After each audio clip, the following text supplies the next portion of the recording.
مين فينا ما عندوش كلاكيع مرت عليه في حياته وهو صغير؟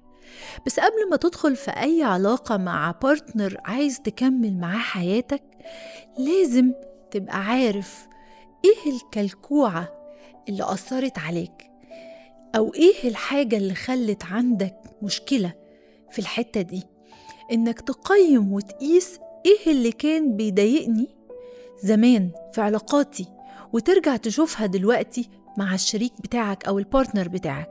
هتلاقي إن الموضوع أوضح وأسهل.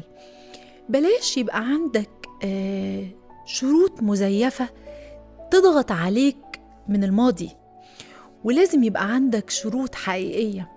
هقولك سر: أكبر كلكوعة في حياتك هتلاقيها مستخبية في أعلى قيمة بتطلبها من البارتنر بتاعك.